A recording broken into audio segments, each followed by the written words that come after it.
Diyos.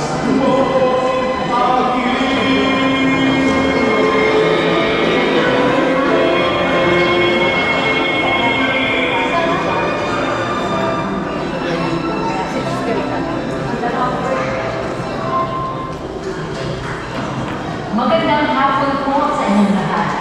Sa ngalan ng Kapatid ng Kristiyano ng Joy in the Spirit of the Lord, malugod po namin kayong binabati sa pagdiriwang na ito ng Eucharistia. Ngayon po ay ika-13,000 sa karaniwang panahon.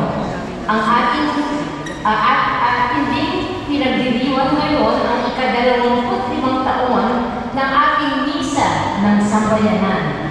Ang ating pangunahing kapagdiwang sa hapon ito ay sina Reverendo Padre Pete Literal at Reverendo Padre George Asini.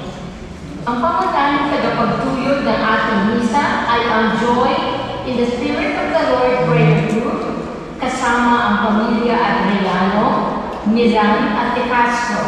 Samahan po natin sa pasasalamat ang ating mga kapatid, ang bumubuo ng Isajits Prayer Group, ang lahat ng lingkod at tagapagtaguyod ng Amnisa ng Sambayanan, si Eli Adriano at pamilya, si Ted Milan at pamilya. Atin ipagbuli sa kaloob ng buhay sina Eli Adriano, Yoli D., Ted Milan, John Michael Salcedo at Gloria Samson. Samahan din natin sa pananalangin sa kanilang tanging intensyon, sina Arlene Flores, Elaine Santiago, Cecil Cabral, Raquel, Victor Akins, Christian De Castro, Lolita Palo, Irene Rodriguez.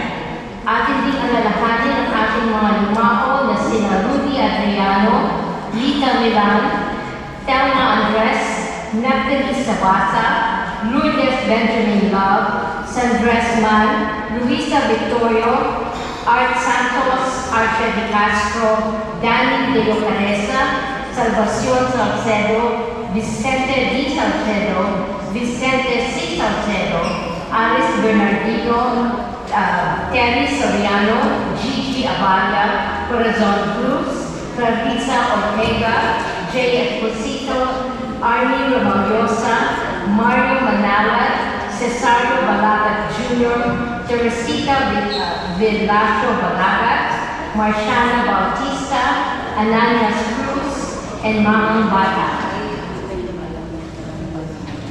Magsitayo po ang lahat para sa orasyon. Binati ng anghel ng Panginoon si Maria. Narito ang alipin ng Panginoon. At ang Verbo ay nagkatawang tao. Abagi mo, Maria, napupuno ka ng grasya. Ang Panginoong Diyos ay sumasa iyo. Bukod kang pinagpala sa babaeng lahat. At pinagpala naman ang iyong anak na si Jesus.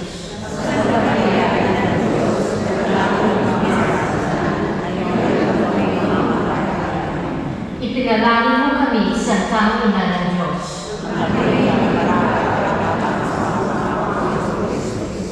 Manalangin tayo. Panginoon Diyos, kasi na namawa ang aming pangangalawa, hindi mo manalagayan, at kaya ang madalas sa pamamagitan namin, ay nalagayan ng kapatawag ni Yesu Cristo.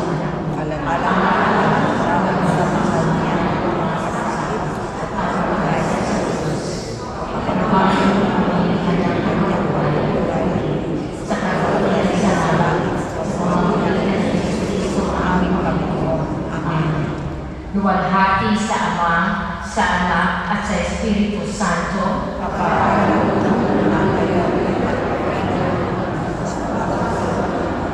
Amen. Samahan po natin ang kod sa pambungad na awit.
upang magpuri at magpasalamat sa malaking pagpapala pinagkaloob sa atin ng Panginoong Diyos sa pagdiriwang natin ay 25 taon na pagdiriwang natin ng isang sambayanan.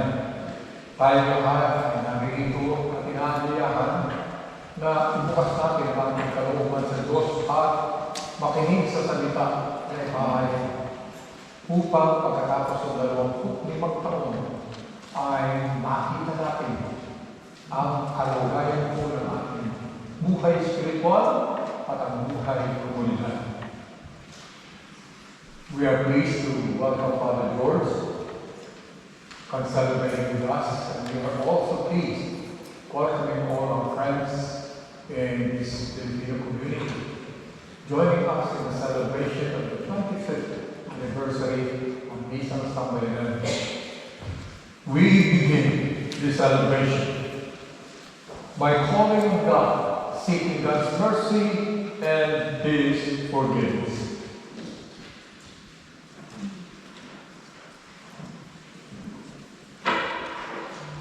Panginoong Hesus, itinuro mo sa amin ang tumatanggap sa kanilang kapwa ay tumatanggap din sa iyo para pagkalimot namin sa dakilang katotohanan nito. Panginoon, kaawaan mo kami. Panginoon, kaawaan mo kami. Panginoong Hesus, itinuro mo ano bang gawin namin sa aming mga kapatid ay para na rin ginawa sa iyo. Para sa kabayaan namin makita at mahalin ka sa kanila. Kristo, kaawaan mo kami. Kristo, kaawaan mo kami. Panginoong Hesus, tinuruan mo kami mahalin ka ng higit sa lahat. Para sa mga pagkakataong binaliktad namin ang ganitong pagpapahalaga. Panginoon, kaawaan mo kami. Panginoon, kaawaan mo kami. Kaawaan tayo ng makapangyarihang Diyos, patawarin tayo sa ating mga kasalanan at patnubayan tayo sa buhay na walang hanggan. Amen.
Pagbasa mula sa ikalawang aklat ng mga hari. Minsan, si Eliseo'y nagpunta sa Sudan. May isang mayamang babae doon at siya'y pinanyayahan kumain sa kanila. Mula doon siya kumakain tuwing pupunta sa lugar na yun. Sinabi ng babae sa kanyang asawa, "Natitiyak ang lingkod ng Diyos sa tao nito. Bakit di natin siya pagpagawa ng isang sigit para matuluyan niya tuwing pupunta rito? Bigyan natin siya ng higa, mesa, upuan at ilaw." Nang magbalik si Eliseo, doon siya nagpahinga sa sigit na inihanda sa kanya. Pagkaalis ng babae, tinanong ni Eliseo si Gizi, "Ano kaya ang magtutulong natin sa kanya?" Sumagot si Gizi, "Wala po siya anak at matanda na ang asawa." Tawagin mo, utos ni Eliseo. Nagbalik ang babae at tumayo sa may pintuan. Sinabi sa kanya ni Eliseo, "Isang taon mula ngayon, ikaw ay magkakain."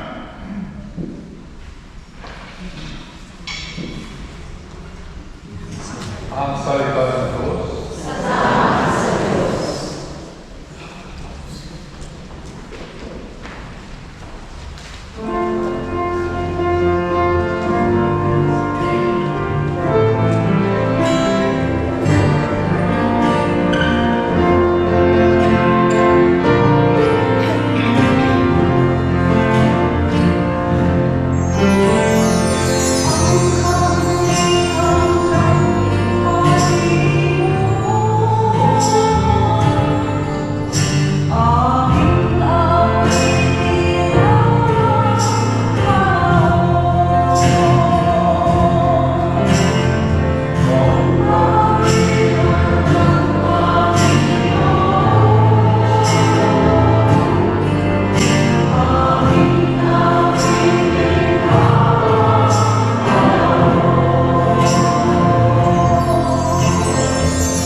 Pagbasa mula sa sulat ni Apostol San Pablo sa mga taga-Roma. Mga kapatid, hindi ba ninyo nalalaman na tayong lahat na nabinyagan kay Jesus Kristo ay nabinyagan sa kanyang kamatayan? Sa makatwid, tayo namatay at nalibing na kasama niya sa pamamagitan ng binyag upang kung paano binuhay na muli si Kristo sa pamamagitan ng dakilang kapangyarihan ng Ama, tayo naman mabuhay sa isang bagong pamumuhay. Ngunit, tayo naniniwala na mabubuhay tayong kasama ni Kristo kung namatay tayong kasama niya. Alam natin si Kristo na muling binuhay ay hindi na muling mamamatay. Wala nang kapangyarihan sa kanya ang kamatayan. Nang siya'y namatay, siya lang minsan para sa kasalanan at ang buhay niya ngayon para sa Diyos. Kaya dapat ninyong ibilang ang inyong sarili na patay na sa kasalanan, datpwat buhay naman para sa Diyos sa inyong pakikipag-isa kay Kristo Jesus. Ito ang salita ng Diyos. Sa Diyos. Bilang pag-aaral sa Ebanghelyo, magsitayo lahat.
Jesus said to his disciples, "Whoever loves father or mother more than me is not worthy of me. And whoever loves son or daughter more than me is not worthy of me. And whoever does not take up his cross and follow after me is not worthy of me. Whoever finds his life will lose it, and whoever loses his life for my sake will find it. Whoever receives you receives me, and whoever receives me receives the one who sent me. Whoever receives a prophet because he is a prophet will receive a prophet's reward. And whoever receives a righteous man because he is a righteous man will receive a righteous man's reward. And whoever gives only a cup of cold water to one of these little ones to drink, because the little one is a disciple, amen, I say to you, he will surely not lose his reward. The Gospel of the Lord. Magsimpo po ang lahat para sa homilya.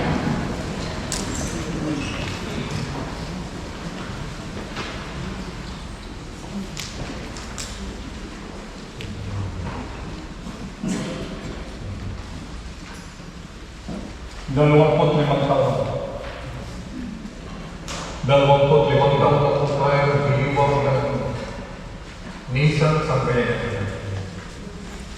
And we have heard beautiful readings in the celebration of the 25th year anniversary of our Nisan Sambayanan.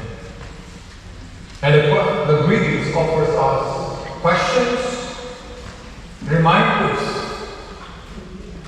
na papanahon na dapat po nating pagnilayan kung ano ang nagawa ng 25 taon ng ating pagdiriwang ng Nisan Sambayanan para sa buhay natin at para sa buhay ng ating sambayanang Pilipino, lalo-lalo na po dito sa Anarandel area. Mga kapatid, narinig natin ang mga pagbasa. Ang unang tanong, katanungan ni San Pablo sa mga taga-Roma. Whoever ang sinasabi dito sa pagbasa. And the second reading, ang tanong, are you unaware that we who were baptized into Christ Jesus were baptized into his death? We were indeed buried with him through baptism into his death, so that just as Christ was raised from the dead by the glory of the Father, we too might live in newness of life. Unang paalaala po sa atin, ang katanungan ni San Pablo sa atin ay nagpapaalaala na sa atin ng ating pong tinatawag na sacred identity, who we are, that we are people of God, buried in the life of Christ. At kinakailangan ang buhay natin ganito ay mamahatid sa atin into newness of life. Kaya isang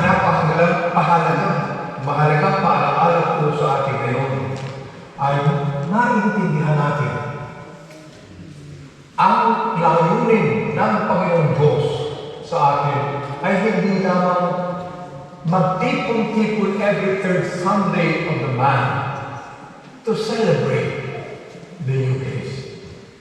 That there is a deeper purpose.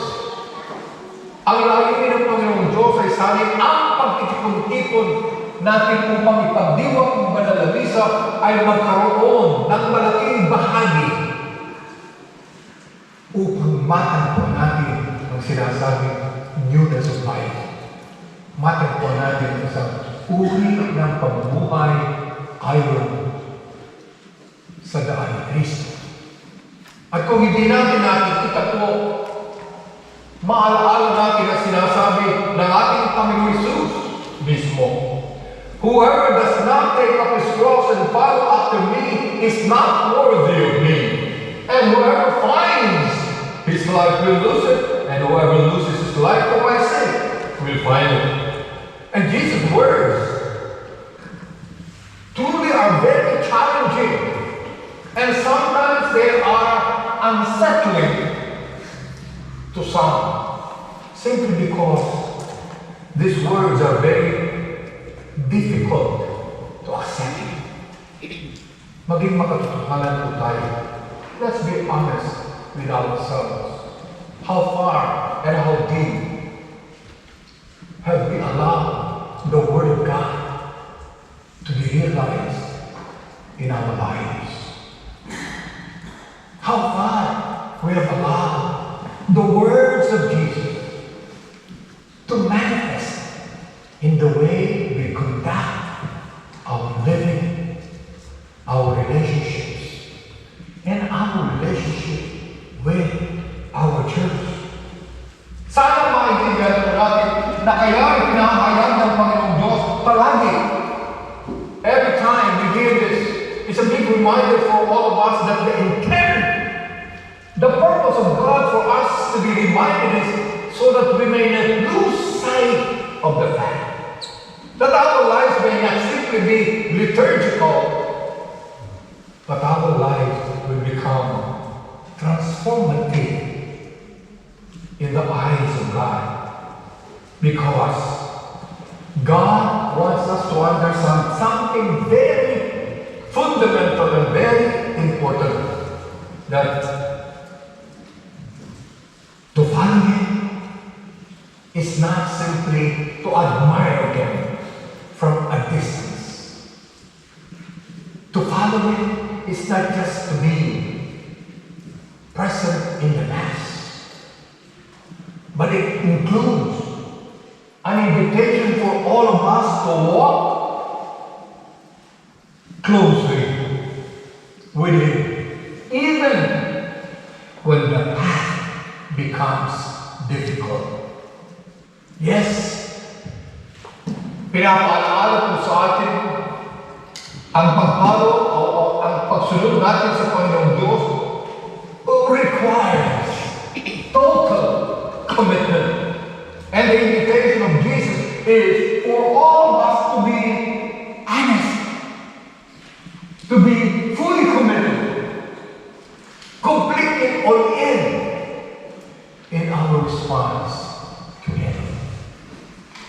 After 25 years of gathering, let us truly ponder on this, so that we may not lose sight of the grace that God offers to each one of us, because whatever we invest ourselves in most deeply is what ultimately shapes our lives and bears the greatest fruit. Na sa ating pong pagsunod sa kabila na napakahirap gawin, doon po tayo nahuhubog. Doon po tayo nagkakaroon ng transformasyon. And Jesus is inviting all of you to constantly renew our spiritual investment. For instance, in our personal holiness, sa ating pong pagpapabanal, tunay nga ba sa ating bumabanal? Tunay nga ba tayo nagkakaroon ng pagbabago ng buhay? Gayun din, in the context of trying to build a basic Christian community of Filipinos gathering together, making sure that the Word of God remains in our hearts. Your commitment to building our church community, the heart of whatever we are doing, remains unchanged. Why? Because it is Jesus that must always be the center of everything that we do. Jesus must be the focus of everything that we are doing. It's not nobody, it's not for any other purpose. It is Jesus, to glorify Him, to give Him thanks.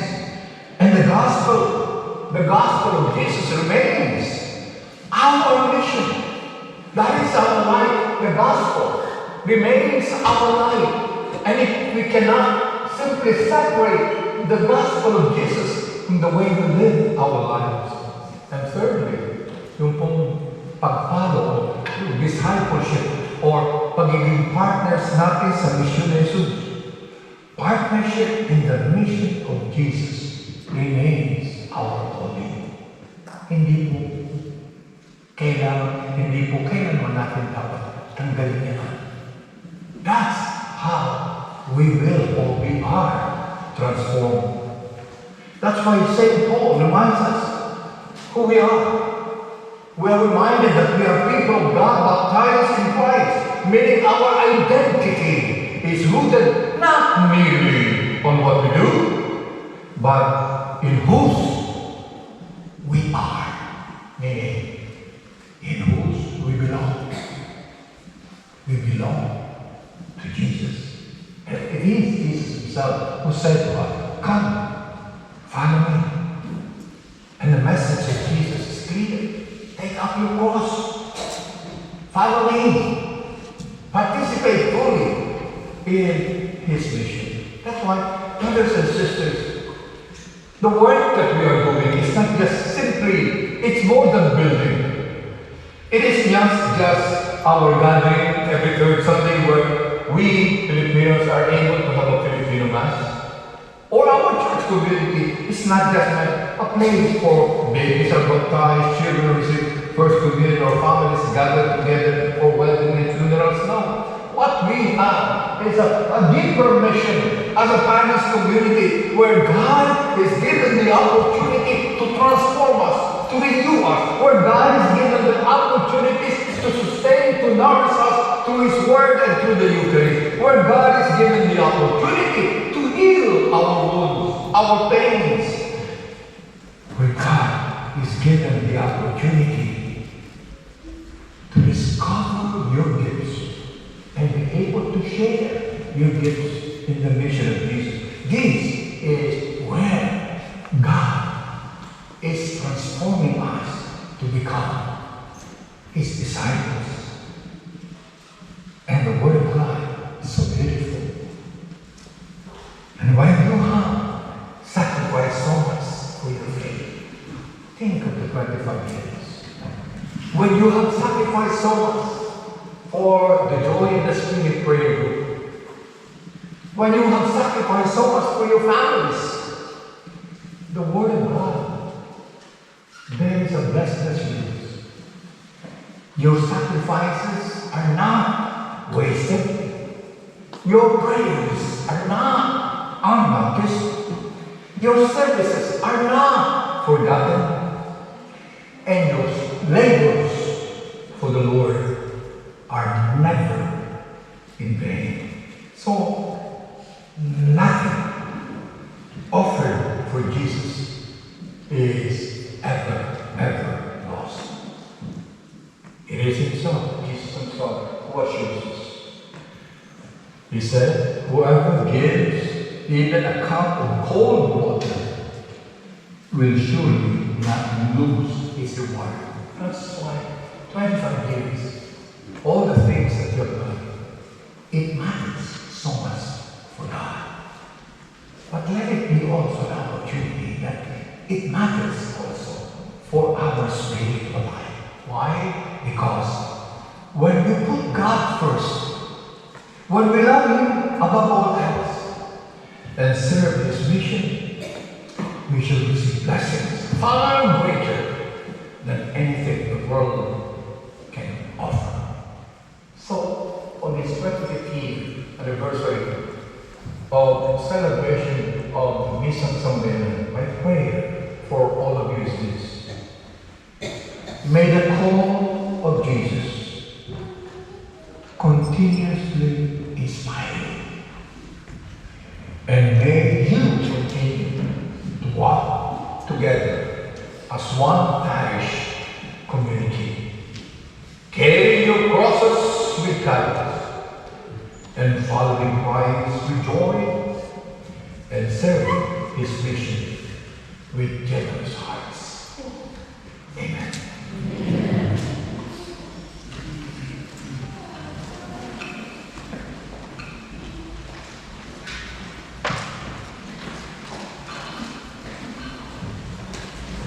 Magsitayo po ang lahat.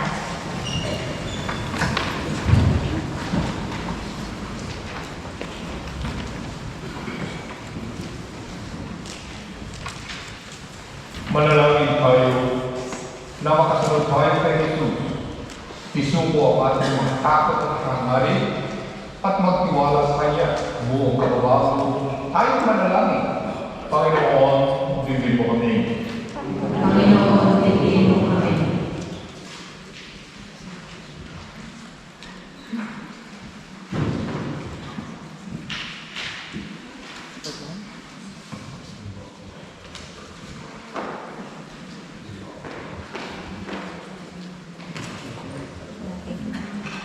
Panalangin ng bayan. Para sa Santo Papa, mga obispo, pare at pinuno ng simbahan, naway sumunod sila kay Jesus na may kababaang loob at maging inspirasyon sa lahat.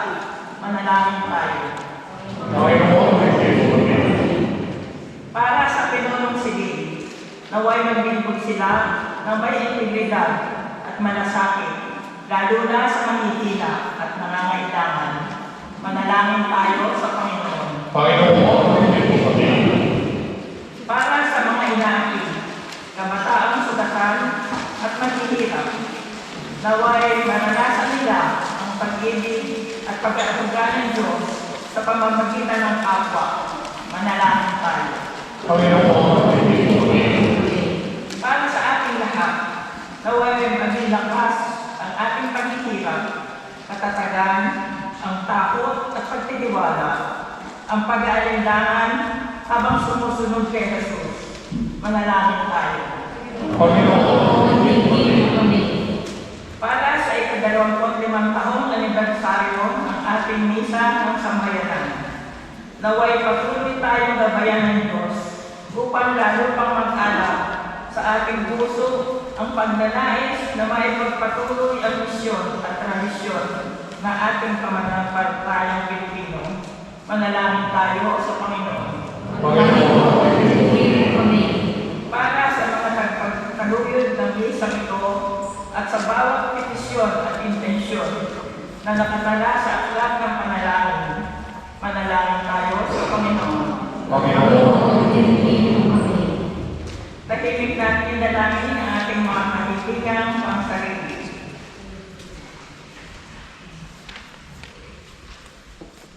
Manalangin tayo sa Panginoon. Ama namin Diyos, tulungan mo kami, ialay ang aming sarili kay Jesus at mamuhay sa iyong pag-ibig tungo sa buhay na walang hanggan. Amen. Magsiupo po ang lahat para sa pag-aaral.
bagay upang iyon ang nagbibigay ng iyong Espiritu.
Please rise.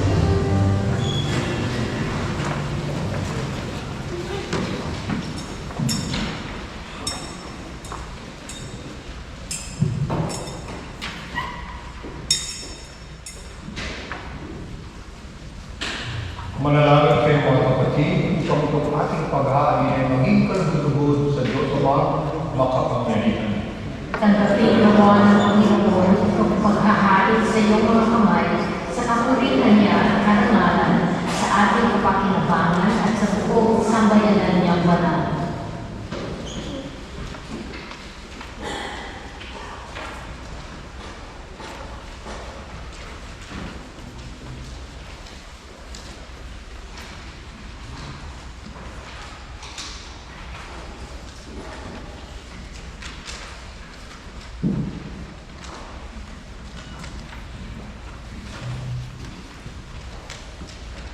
Ang maraming lumikha, ang aming paglilingkod sa paghahain ngayon ay lubusin mo sa aming pagkinaban.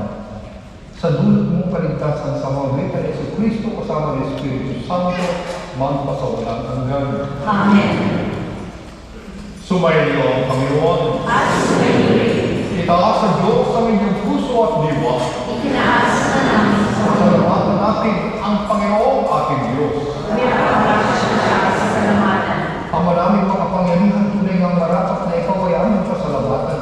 Ikaw ang lumikha sa tanan. Ikaw ang nagtakdang magkaroon ng gabi at araw. Gayon din ng tag-init at tag-ulan. Ikaw ang humubog sa tao bilang iyong kawakis. Na mapagkakatiwala ang mga siwa sa daigdig. Ikaw ay pinaglilingkuran sa pagganap, sa pananagutan ng iyong pinagtitiwalaan, sa pamagitan ng anak mo, mahal. Kaya sa isa ng mga kaya nagsisiyawit ang patuloy siya ng walang humpay sa kalangitan. Kami nagbubunyi sa iyong kadakilaan.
Ang maraming banal, ikaw ang mukha at tanang kabanalan.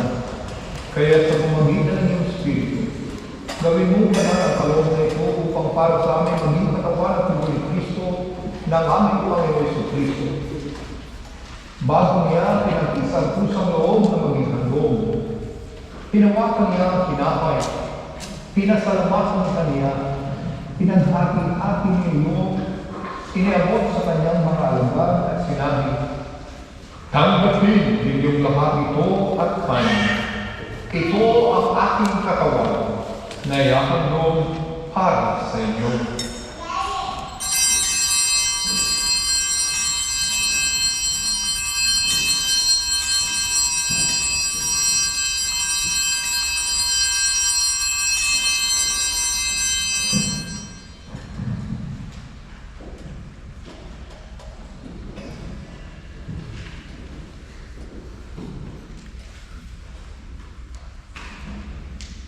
Gayun din naman,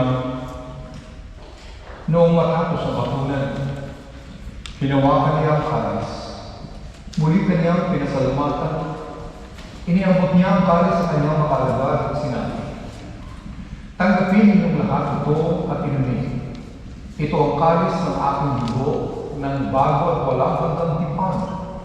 Ang aking dugo ay bubugos para sa inyo at para sa lahat, sa ikapagpapatawad ng mga kasalanan. Gawin ninyo ito sa pag-aalaala sa akin."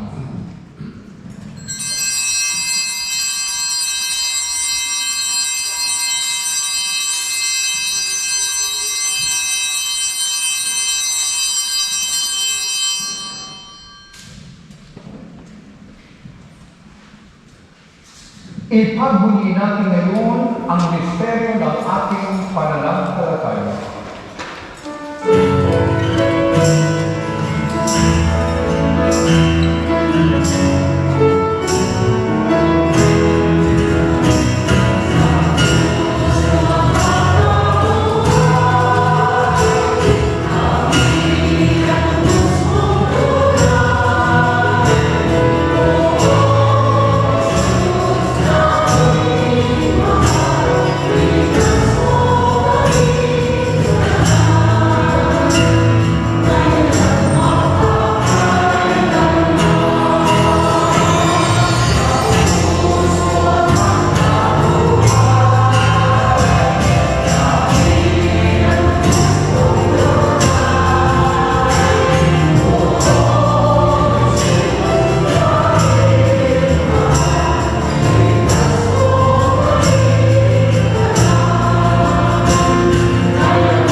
Kami nagpapasalamat dahil kami iyong minarapat na tumayo sa harap mo para maglingkod sa iyo.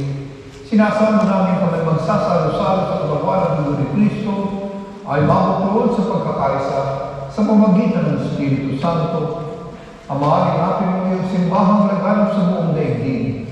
Puspusin mo kami sa pag-ibig kaysa niliho namin Santo Papa at ni William namin Obispo at ang Tanang Kaparian. Alalahanin mo rin ang aming mga kapatid na lahi-lahi na may pag-asa sila hindi mabubuhay. Gayun din ang lahat ng mga pumanaw. Kaawaan mo sila at patuloy sa iyong kaliwanagan. Kaawaan mo at pagdapat ng lahat na makasalo sa iyong buhay na walang wakas. Kaysa ng mahal na Birhen Maria na ina ng Diyos.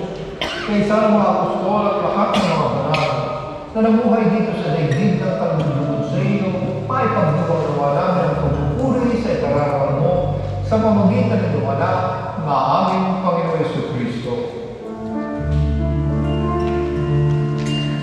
Sa pamamagitan ni Kristo,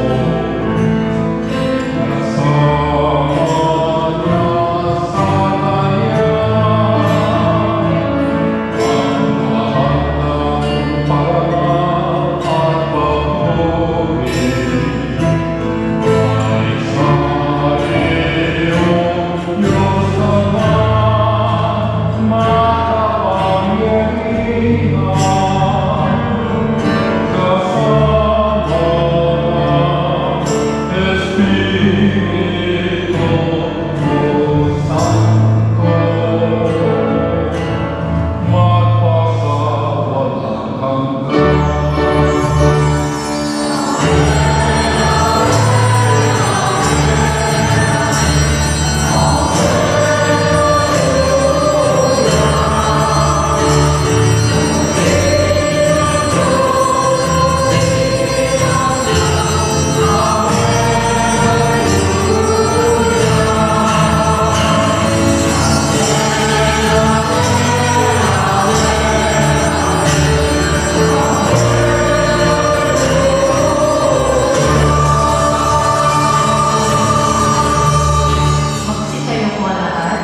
sa tagubilin ng mga nakagagaling na utos sa turo ni Jesus na Panginoon natin at Diyos, buong pamilya natin awitin ang panalangin na tinuro sa atin.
Kami ay handa sa lahat ng masama pagkalooban ng kapayapaan araw-araw at iligtas sa kasalanan at ilayo sa lahat ng kapahamakan samantalang aming pinananalikhan ang dakilang araw ng pagpapahayag ng tagapagligtas namin si Jesucristo.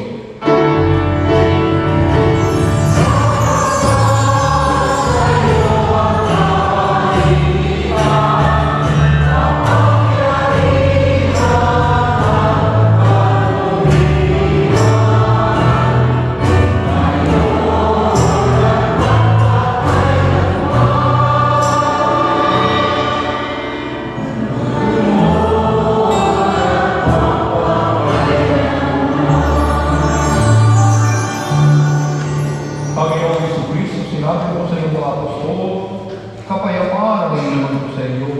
Ang aking kapayapaan ang binibigay ko sa iyo, tunghayan mo ang aming pananampalataya at huwag ang aming mga pagkakasala. Pagkalooban mo kami ng kapayapaan at pagkakaisa ayon sa iyong kalooban, kasama ng Espiritu Santo, magpasawalang hanggan. Amen. Ang kapayapaan ng Panginoon ay laging sumainyo.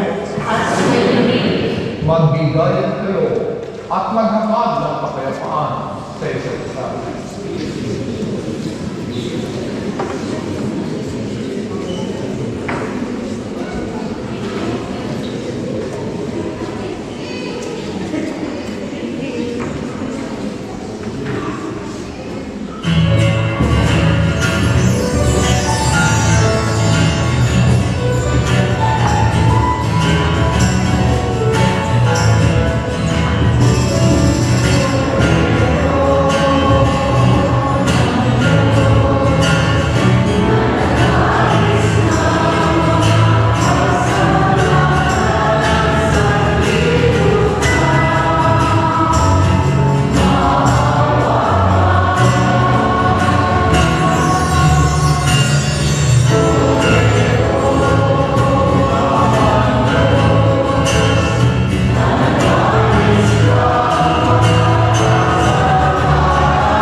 Narito si Jesus, ang kordero ng Diyos na nag-aalis ng mga kasalanan sa sanlibutan.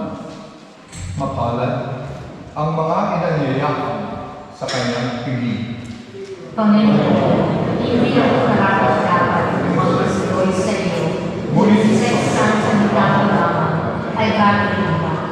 naway magumpay ang Kristo sa buhay ng mga hanggan.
niyo po ang lahat.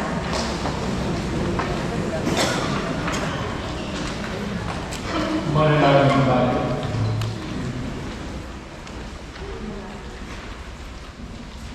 Pamanangin makapagmahal, buhay na mga kami ng aming inihain at pinagsalungan upang kami pinagbuklod sa pag-ibig mo. Kailanman magkaroon ng langit, namin may aalay sa pamamagitan ni Jesucristo, kasama ng Espiritu Santo, magpasawalang hanggan. Amen. Magsing po muna lahat para sa ilang mga kapatid mula sa ating kapatid na si Rick Flores.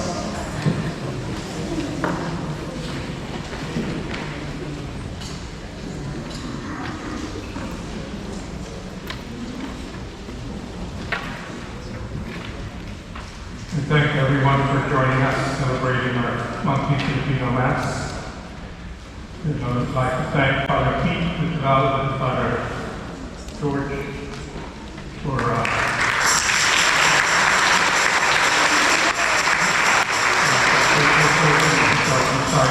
monthly Filipino Mass.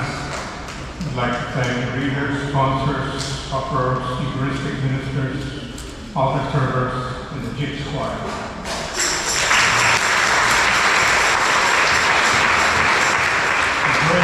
Prayer group in cooperation with the Knights of Columbus Holy Trinity Council will be hosting the 2026 annual Crab Feast fundraiser on Saturday, August 29. Mark the calendar. It's August 29, starting at 2 p.m. in the Bay Room in the Naval Academy in Annapolis. All proceeds will benefit the scholarship program for poor and indigenous students in Culiac, Palawan. Please RSVP to Dr. Brenda Ortega or Lynn William. Information will be at the back of the slip and we'll be handing out flyers as well. Again, please mark your calendar for the 16th Archdiocese and Filipino Saints Fiesta Celebration, September 27th, 2 p.m. at Cathedral of Mary Our Queen, Charles Street, Baltimore, Maryland. Once again, let's invite our family and friends, and let us fill the cathedral and celebrate the Holy Eucharist and enjoy a grand fiesta after the Mass. The next Misa ng Sampayanan will be on July 19. Let us bring our family and friends.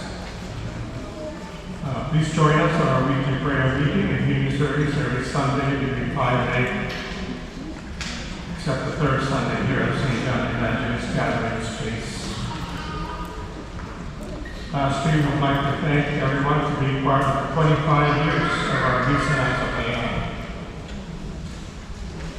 And we would like to thank our sponsors for today's meal. Adriana family, care of Eddie Adriana. And the Milano family, care of Eddie Adriana. The Castro family, care of Rina de Castro, and enjoying the student group. Of course, we will not forget my wife, Sako Bulan. When you go out here, the entrance to the auditorium will be on the side of the school. So the reception will be at the gymnasium. Have a seat and we will call each table by the number.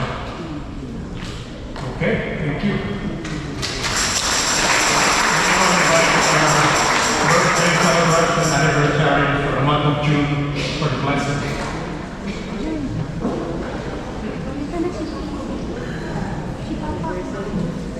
I would like to invite all who are celebrating their birthday for the month of June, and also those who are celebrating their anniversary.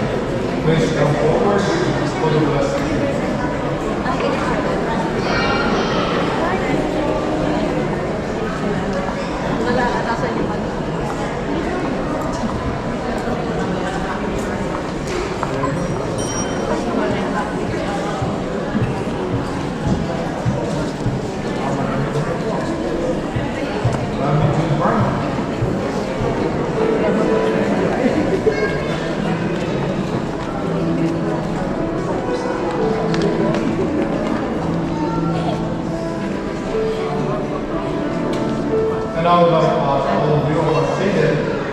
help me pray over these people and you will be the Please raise your hand and pray over them. Makapangyarihan at mapagmahal na Ama, kami nagpupurit at pupugay sa iyo dahil sa iyong kadakilaan at dahil sa iyong pagmamahal sa bawat isa sa amin, lalo-lalo para sa aming mga kapatid na tayo sa harapan mo na nagpapasalamat sa biyaya ng sakramento ng kasal na kanilang natanggap at sa biyaya ng buhay na kanilang tinatamasa ngayon. Makapangyarihan ipagpatuloy mo ang pagpapala at paggabay sa kanila upang makita nila ang plano na inilagat mo para sa buhay nila ang nasagay magkaroon sila ng lakas na kasama ng Espiritu Santo ay matupad ang pagpapala sa kanila. Sa ngalan ng Ama at ng Anak at ng Espiritu Santo. Amen. Happy birthday and happy anniversary.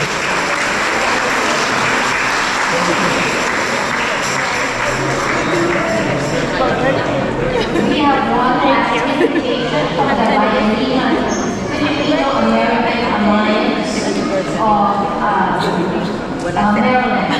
They are all inviting us to their annual summer picnic on August 8th from 12 noon to 4:30 p.m.